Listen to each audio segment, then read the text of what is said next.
is LB and welcome to my channel. This is my first ever video, so if it sounds a little bit weird or if I kind of suck at what I'm doing, just kind of bear with me.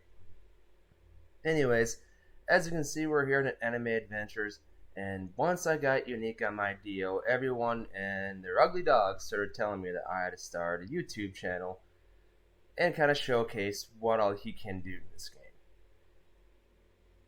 Well, there's not a whole lot he can't do in this game. If you're lucky enough to get your hands on a Dio, and if by some random act of God or Allah or whoever you happen to pray to, you land a unique on him, there's pretty much nothing that you can't do in the game anymore. That being said, there are a few things that everyone always asks me to help them out with. In particular, raids. The problem that I have with people in raids is when you come to the shop here, these new raids, they give you damage boost options. Yes, you gotta pay for them. Yes, people would much rather have these items here to go ahead and evolve the new units right away. But if you want to do that Storm or the Friezo Act 5s, you gotta have the damage boost. If you don't have the damage boost, you're not helping the team out. The enemies in all of these raids, they're geared under the assumption that every player is going to have a maximum damage boost, and their HPs and their strengths or ranges, they scale accordingly. If you're going into an Act 5 raid without any damage boost, you're doing nothing but hurting that team. Well, everyone says, well, LB, you've got a unique Dio. Why does it matter? Because Dio, in case you can't tell already, he costs a whopping 10,000 yen to drop. 10,000 yen is not exactly easy to come by. It takes normally about 9 or 10 waves to be able to put on the board. And if you're not having that damage boost to help take care of those enemies, you're not going to survive long enough for this guy to hit the board. Once he hits the board, yes, it's GG. It's game over. But getting him there is the problem. And that's why, people, you need to go about getting these damage boosts as soon as possible. Don't even bother thinking about leveling up or trying to evolve the new units right when a new raid comes out. Get the damage boost first. If you get all the damage boosts, trust me, you're going to be farming those things so much faster than you would without them. These are always, even before I had unique Dio, these are always the very first things I go for in all these new raids. You gotta have them. Once you have them, you'd be amazed how much easier life becomes for you. All that being said, if you want anyone to help you out in those new raids, if you don't have a damage boost, don't bother asking for the help. Get the damage boost first. Yes, it sucks having to grind the lower acts to get all the damage boosts, but it's a necessary evil. Once you do it, people will find your joining their groups much more reasonable. You're going to have a lot less hard of a time trying to find an actual full group. And above all else, you're going to find yourself winning pretty much every single time, with or without unique units.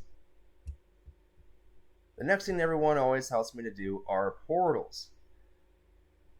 Well, the thing about these portals is that you don't even need a unique unit to start soloing some of these things. These alien portals, you don't need unique at all. You don't even need Aizen. You can just go in with Nami and just one or two, if you have lucky enough to have Metal Knight, Nami and Metal Knight, those two alone can solo virtually every single one of these alien portals. The devil portals, however, that's kind of where you want your meta teams, like your full setups with actually decent traits, and they have to be level 100. Don't try going into any of these with units that are lower than level 100. I mean, yes, you can see I've got the level 94 unevolved Vegeta right there. I've got the team to support myself along with him. That's why you're going to see him sitting on my bar. Not only that, but I'm at the point where I'm about to evolve him, and I want him to hit level 100 first, and I'm also trying to get his stat potentials as high as possible. Because once you evolve someone, you're guaranteed, every stat is guaranteed to be better. How much better? I don't truly, honestly know the exact roll rates and all that or anything at all, but I do know it's guaranteed to be at least one step higher. So if I could get all these to A plus or S or better, he's going to be guaranteed to be a little bit higher up. You want as high these stats as possible. I know that goes without saying. Sounds like duh, but hey, some people don't realize that. Another good way that you can go ahead and increase those stats there is by talking to the Wish Girl over here. Now the Wish Girl, she transfers potential. The first thing that you're going to do is put the unit that you want to transfer the potential over to over here. And then you got to pick another unit, any random unit of yours, to pop in there. Let's pick him. And then you can pick the traits or the stats or whatever that you want to keep. The ones that are highlighted, those are the ones that you're going to be shooting for to keep. Each new stat that you want to keep is going to cost you an extra 5,000 gold. Not only that, but as it says, it's only giving you a 50% chance to succeed. Now, not going to lie, that 50% chance to succeed isn't always 50%. There was a few days ago where I tried with 4 separate triple S attack units to try to get triple S attack onto my Dio. As you can see, not a single one of them worked. It's kind of upsetting, very, very frustrating, but it's the luck of the draw. A lot of people will complain, they'll come over to the summons, they're like, I spent 2,000 gems and I didn't get anything. Well, don't feel bad, I spent 20,000 gems and haven't got anything before. The special banners have no mythic pity. They've got a legendary pity, but no such thing as a mythic pity. The standard banner, these are the ones that have a mythic pity. 20,000 for non-VIP players and 16,000 for VIP players. People often mistake the fact that that pity applies to the special banner. It does not. So when rolling on a special banner, be forewarned, you might not get a mythical at all. The best way to go about giving yourself the best chance to do it without being a pay-to-win player is if you look over here at this traveling merchant shop, when it's open, every now and then they're going to have nice little things called luck potions. Buy these as often as you can. They're 200 gems, and I get it. When you're first starting out, 200 gems, that's a lot to come by. But in order to come across a lot of these gems, you want to do all your dailies. Do as many of your dailies as you can.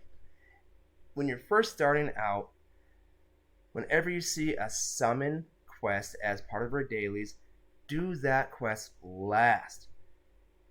Chances are you're not going to have a whole lot of these golden ticket tokens, summoning tickets. Those things let you summon things for free. A lot of people mistakenly use those just for whatever reason when they're rolling. Don't be that person. Save them for when you've got your summon quests. That's going to give you some free summons and it's going to give you free gems. The problem with that summon quest for a lot of people is that it costs gems to complete that quest, especially if you have to summon 5 units. If you're not VIP, that's 250 gems. That quest oftentimes only rewards you 60 gems. So in order to complete that quest without those free summon tickets, it's going to cost you 190 gems. Now, even if that winds up being the last quest that you need to complete, you're only going to be getting 500 gems in return. And if you subtract that 190 gems from the initial 500, you're actually only making out with 310. Not exactly the way you want to go about doing dailies, but unfortunately, I do understand sometimes, especially when you're first starting out, you don't have any other options. Another way when you're first starting out, a good way to wind up getting gems, use this time machine. Yes, you're not going to be getting gems at a very fast rate, but if you're ever doing homework, or if you ever got to do a little project around the house, or if you start making dinner or something, hop instead of standing there being AFK, hop in the time machine. The 15, 20, 50, 100 gems you wind up getting, they'll slowly start to build and add up. Another way is to get gems when you're first starting out. Let me get rid of all these trade requests. Is doing the infinite modes. Now you can only unlock the infinite mode once you clear every single other act in that particular world. Then you unlock infinite mode.